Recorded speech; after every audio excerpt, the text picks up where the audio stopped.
अस्सलाम वालेकुम व्यूअर्स, कैसे हैं आप सब? आई होप आप सब ठीक होंगे। I am Alfnan Khan and today we will discuss about science as a collaborative field. So let's start. Bismillahirrahmanirrahim. Science is a collaborative field in which researchers from various fields, disciplines work together to solve the complex problem. ठीक है जी, कि science जो है वो एक collaborative field है जिसके अंदर रिसर्चर जो हैं वेरियस डिसिप्लिन से जो है वो मिलके एक दूसरे के साथ काम करते हैं और कम्प्लेक्स प्रॉब्लम को सॉल्व करते हैं. Interdisciplinary teams can tackle problems more efficiently by leveraging the strengths and expertise of each discipline. ये जो interdisciplinary team होती हैं ये problems को tackle कर सकती हैं ज़्यादा efficiently से by leveraging the strength and expertise of each discipline. कि हर discipline के expertise की जो strength है, ठीक है, उससे फ़ायदा उठा के, ठीक है, interdisciplinary जो team है ये ज़्यादा आसानी से किसी भी प्रॉब्लम को टैकल कर सकती हैं. आगे it often leads to quicker and sustainable solution. तो इससे हमें एक क्विकर और एक सस्टेनेबल सोल्यूशन जो है वो मिलेगा, ठीक है, जो कि ज़्यादा अरसे के लिए सस्टेन करेगा.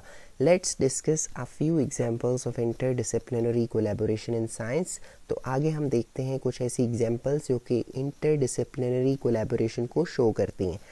पहला है ह्यूमन जीनोम प्रोजेक्ट.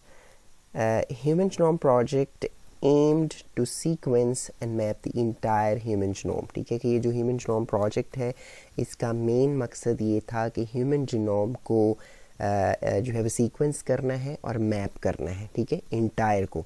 तो ये प्रोजेक्ट कंप्लीट हुआ था 2003 में.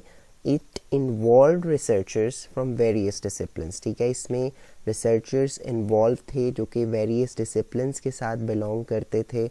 उसमें सबसे पहला है मॉलिक्यूलर बायोलॉजी.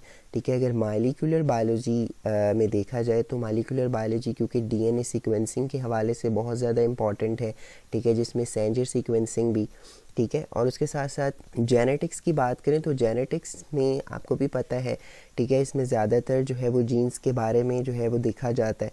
ठीक है, तो अब जीन्स को ही तो जो है वो बेसिकली सीक्वेंस जो है वो करना था ना, ह्यूमन जीनोम में जीन्स की बात होती है, तो उसके लिए फिर जेनेटिक्स भी बहुत ज़्यादा इंपॉर्टेंट थी. और फिर उसके साथ है इंफॉर्मेटिक्स एंड कंप्यूटर साइंस. आप देखें जितना भी वो सीक्वेंसिंग का डाटा था उसको बेसिकली ऑर्गेनाइज करने के लिए, ठीक है, इंफॉर्मेटिक्स और कंप्यूटर साइंस को ह्यूमन जीनोम प्रोजेक्ट में इन्वॉल्व होना पड़ा. आगे नेक्स्ट है क्लाइमेट चेंज रिसर्च.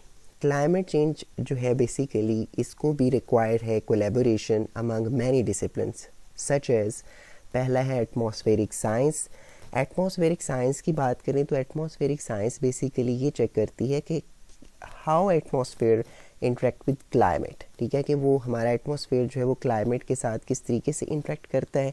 और फिर next how human activities affected. ठीक है, वो फिर उसके साथ साथ ये भी चेक करना है कि ह्यूमन जो एक्टिविटीज़ हैं वो इस चीज़ को किस तरीके से अफेक्ट करती हैं. और उसके साथ साथ इकोलॉजी में बेसिकली जो है वो इन्वायरमेंट का और ह्यूमन का एक रिलेशनशिप, ठीक है, वो देखा जाता है. फिर इकोनॉमिक्स जो है, इकोनॉमिक्स जहाँ भी हो वो ज़्यादातर क्वांटिफाई करती है कॉस्ट और बेनिफिट के हवाले से. और उसके साथ साथ सोशियोलॉजी, ठीक है, ये सोशियोलॉजी है, ये जो है वो बेसिकली देखती है कि सोसाइटीज़ जो है वो किस तरीके से क्लाइमेट को इन्फ्लुएंस करते हैं. ठीक है जी. अच्छा, उसके बाद अगला है मेडिकल रिसर्च. अच्छा, मेडिकल रिसर्च जो है वो often depends on interdisciplinary collaboration. कि जो मेडिकल रिसर्च है वो भी इंटरडिसिप्लिनरी कोलैबोरेशन पे डिपेंड करती है. For example cancer research involves the oncologist. ठीक है, जो कैंसर के कंसल्टेंट होते हैं, ठीक है, एक तो वो हो गए. दूसरा बायोलॉजिस्ट. अब बायोलॉजिस्ट क्यों होते हैं? क्योंकि बायोलॉजिस्ट जो है वो हमें फर्दर इन्फॉर्म करते हैं about the life processes and the cellular mechanism, ठीक है, जो कि लिविंग ऑर्गेनिजम्स में हो रहे होते हैं. और नेक्स्ट बायोकेमिस्ट क्यों चाहिए जी? बायोकेमिस्ट इसलिए चाहिए बेसिकली वो हमें केमिकल प्रोसेसेस के बारे में बताते हैं जो कि लिविंग ऑर्गेनिजम्स में होते हैं. अच्छा, उसके बाद है जेनेटिसिस्ट. ये बेसिकली हमें बताएंगे, ठीक है, डिजीज़ के बारे में कि एक जनरेशन से दूसरी जनरेशन में डिजीज़ किस तरीके से ट्रांसफ़र होती हैं. ठीक है जी. उसके बाद है फार्माकोलॉजिस्ट बेसिकली हमें ड्रग्स के इफ़ेक्ट्स के बारे में बताएंगे कि उनका बॉडी पे जो है वो क्या इफ़ेक्ट होता है. उसके बाद स्टैटिशियंस जो हैं बेसिकली इस सारे डाटा को एनालाइज करेंगे और हमें एक कंक्लूजन, ठीक है, प्रोवाइड करेंगे। ठीक है, तो इसी तरीके से मेडिकल रिसर्च में ये मल्टीपल फील्ड जो हैं वो कोलैबोरेट कर रही होती हैं। आगे है robotics and artificial intelligence. The field of robotics and AI is highly interdisciplinary. कि अब जो रोबोटिक्स और एआई है ये भी फील्ड बहुत ही ज़्यादा इंटरडिसिप्लिनरी है। It involves the computer science, engineering. ठीक है, ये बातें तो जाहिर सी बातें हमें क्लियर हो जाती हैं कि रोबोटिक्स और आर्टिफिशियल इंटेलिजेंस में कंप्यूटर साइंस तो आएगा ही आएगा और साथ इंजीनियरिंग भी आएगी। लेकिन मैथमेटिक्स क्यों आएगा? अब मैथमेटिक्स बेसिकली यूज़ होता है to design and control and understanding the robotic behaviour. ठीक है, इस चीज़ को यूज़ कर इस चीज़ के लिए मैथमेटिक्स को रोबोटिक्स में और आर्टिफिशियल इंटेलिजेंस में यूज़ किया जाता है। और उसके बाद न्यूरो साइंस है। न्यूरो साइंस बेसिकली ये हेल्प करती है रोबोटिक्स को by offering the insights into the brain function. ठीक है, इसलिए ये न्यूरो साइंस बहुत ज़्यादा इंपॉर्टेंट है। और इसके साथ साथ साइकोलॉजी। अच्छा, अब देखें साइकोलॉजी, क्योंकि ये ह्यूमन के साथ रोबोटिक इंटरेक्ट कर रहे होते हैं, तो साइकोलॉजी बेसिकली हेल्प करती है रोबोटिक्स को कि वो अंडरस्टैंड कर सकें और इंटरेक्ट कर सकें बेसिकली विद ह्यूमंस। अच्छा, उसके बाद है this collaboration has led to the significant advancement in robotic system. कि ये जो कोलैबोरेशन थी कंप्यूटर साइंस की, इंजीनियरिंग की, मैथमेटिक्स की, न्यूरो साइंस की, साइकोलॉजी की, ये बेसिकली जो है वो कोलैबोरेशन ने सिग्निफिकेंट एडवांसमेंट की है रोबोटिक सिस्टम में, ऑटोनोमस व्हीकल्स में, मशीन की लर्निंग में। और अच्छा, ये जो मशीन लर्निंग है ये भी बेसिकली इज़ अ सब टाइप ऑफ आर्टिफिशियल इंटेलिजेंस जो कि एल्गोरिदम को यूज़ करती है और लर्न करती है डाटा से, फिर उसकी प्रेडिक्शंस जो है वो बनाती है। अच्छा, उसके बाद है नेचुरल लैंग्वेज प्रोसेसिंग।